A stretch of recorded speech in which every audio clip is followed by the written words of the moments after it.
Cyber নিরাপত্তা আইন নিয়ে বিতর্ক ঘোচাতে আইন সংশোধনের দাবি উঠেছে অনেকবার। সম্প্রতি সাইবার সুরক্ষা অধ্যাদেশের খসড়া প্রকাশ করেছে অন্তর্বর্তী সরকার। বিশ্লেষকরা বলছেন, বাকস্বাধীনতার জন্য হুমকি এমন দুটি ধারা বাদ দেয়া হলেও জামিন অযোগ্য ধারা ও পরোয়ানাবিহীন গ্রেপ্তারের মতো বিতর্কিত বিষয় রয়েই গেছে। প্রথমে তথ্য ও যোগাযোগ প্রযুক্তি আইন, পরে ডিজিটাল নিরাপত্তা আর সবশেষ সাইবার নিরাপত্তা আইন 2023। বারবার ধারা আর নাম পাল্টালেও আইন নিয়ে বিতর্ক কখনোই কমেনি। বেশিরভাগ ক্ষেত্রেই ব্যবহৃত হয়েছে রাজনৈতিক ও ব্যক্তিগত শত্রুতায়, যার অধিকাংশ ভুক্তভোগী সাংবাদিক ও রাজনীতি সংশ্লিষ্টরা। ছাত্র জনতার অভ্যুত্থানের পর বাকস্বাধীনতা নিশ্চিতে এ আইন বাতিলের দাবি ওঠে, যার প্রেক্ষিতে সাইবার সুরক্ষা অধ্যাদেশের খসড়া প্রকাশ করে সরকার।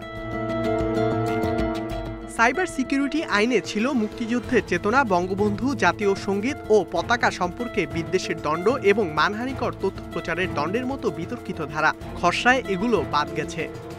বেশ কয়েকটা সেকশনে শাস্তিটাও কমিয়ে দিয়েছে। 3 বছরেরগুলো 2 বছর, 5 বছরেরগুলো 3 বছর, প্লাস অনেক পেনাল্টি, ফাইন্যান্সিয়াল পেনাল্টি যেগুলোর কথা বলা ছিল ওটাও কমিয়ে দিয়েছে। 1 কোটিটা 50 লাখ, 10 লাখেরটা 5 লাখ। তবে জামিন অযোগ্য ধারা 4টি থেকে বেড়ে হয়েছে 7টি, যেখানে রয়েছে সাইবার স্পেসে প্রতারণা, সন্ত্রাস বা ব্ল্যাকমেইলের মতো অপরাধ। সন্দেহের বশে বিনা পরোয়ানায় আটকের সুযোগও রয়েছে।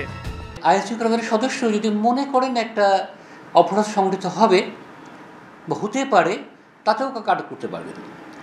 দুঃখজনক হচ্ছে সেই বিষয়টা এখনও রয়ে গেছে। কাজেই এই আইনশৃঙ্খলা বাহিনীকে এইরকম ক্ষমতা দেওয়াটা আসলে এই সুযোগ থাকা হচ্ছে এটা অপপ্রয়োগের একটা সুযোগ রয়ে গেল।